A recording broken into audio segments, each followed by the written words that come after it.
Before we dive into the details of what might be the most bizarre operational failure of the season, please take a quick second to hit that like button on the video. It goes a long way in supporting our independent coverage. And drop your name and city in the comments section below, because I want to see exactly where the loyal members of the Cleveland Browns fanbase are checking in from today. Now, let's get straight to the situation at Halas Hall and what my sources are saying about the state of this franchise. When you look at a 3-11 football team, you expect struggles on the field. But what we witnessed Sunday against the Chicago Bears goes beyond physical limitations. It speaks to a fundamental breakdown in communication and preparation that is frankly alarming. I've been speaking with people around the league, and the sequence involving Shedeur Sanders and his wristband in the first quarter is being viewed not just as a mishap, but as a microcosm of the entire 2025 campaign for Cleveland. We are talking about a rookie quarterback, a fifth-round pick who is already facing an uphill battle, being sent out onto the field with equipment that quite simply wasn't ready for NFL action. You saw the confusion. Sanders couldn't communicate with the huddle. He had to physically run to the sideline to get the play call from Kevin Stefanski, resulting in a delay of game penalty that stalled a drive before it could even get started. In a game of inches, giving away yards because of a wardrobe malfunction is unacceptable. My understanding of the situation is that there is a bit of a disconnect regarding exactly what happened. Following the loss, we heard Kevin Stefanski claim there was a miscommunication and that the wristband got something on it. However, when you listen to Sanders, the explanation was much more blunt. The card just fell out.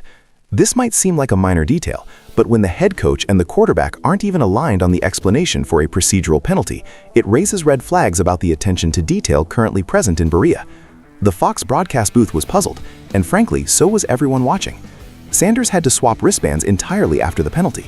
This is basic day-one operational logistics that a professional football team cannot afford to mess up, especially when you are trying to develop a young quarterback in a hostile environment. But let's be clear, this wasn't just about a piece of paper falling out of a wristband.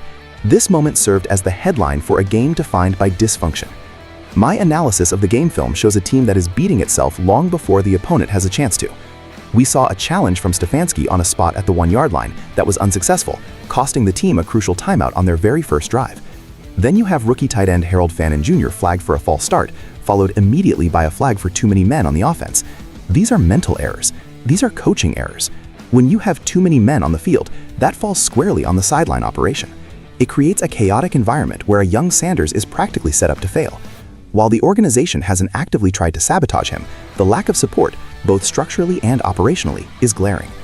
I want to touch on the offensive line because the narrative there is actually quite interesting. Sources indicate that the Browns fielded their 9th different offensive line combination of the season this past Sunday. That level of turnover is usually a death sentence for an offense. We saw right guard Tevin Jenkins unable to finish the game due to a shoulder injury, adding yet another name to the extensive injury report Cleveland has been filing all year. However, if you look at the advanced metrics, this unit actually posted their 4th best pass blocking efficiency of the season. They gave Sanders time.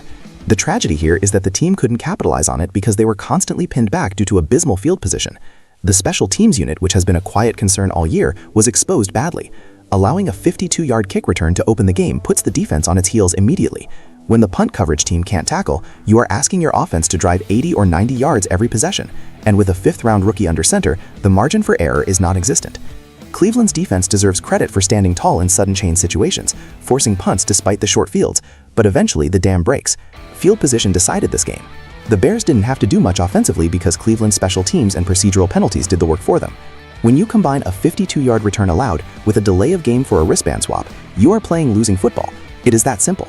I've been told that frustration is mounting inside the building, not necessarily at one specific person, but at the cumulative weight of these self-inflicted wounds. Looking ahead, the reality is stark. The Browns have 3 games remaining in this regular season. They are 3-11. The playoffs are obviously out of the picture, but these next 3 weeks are critical for the evaluation of this coaching staff and roster. Shedeur Sanders and Kevin Stefanski have a very short window to get on the same page. The pressure is mounting. When you are winning 3 games by week 15, jobs are on the line. The front office is going to be looking closely at how this team competes down the stretch. Do they pack it in, or do they fix the small things? The wristband incident is a small thing, but it symbolizes the lack of discipline that has plagued this team all year. The next test comes against the Buffalo Bills at Huntington Bank Field this Sunday. That is a playoff caliber team that will not be forgiving of mistakes like we saw against Chicago. If the Browns trot out 12 men on offense or have quarterbacks running to the sideline for play calls against Josh Allen and the Bills, it's going to get ugly fast. The fans in Cleveland deserve a product that looks professional, even if the wins aren't piling up. Right now, the product looks chaotic. I want to hear from you guys on this. When you see a breakdown like the wristband malfunction or the too many men penalties, do you blame the rookie quarterback for not commanding the huddle, or does this fall 100% on Kevin Stefanski and the coaching staff for not having the operation tight? Let me know your thoughts in the comments below, and don't forget to subscribe for more insider updates as we track the changes coming to Cleveland.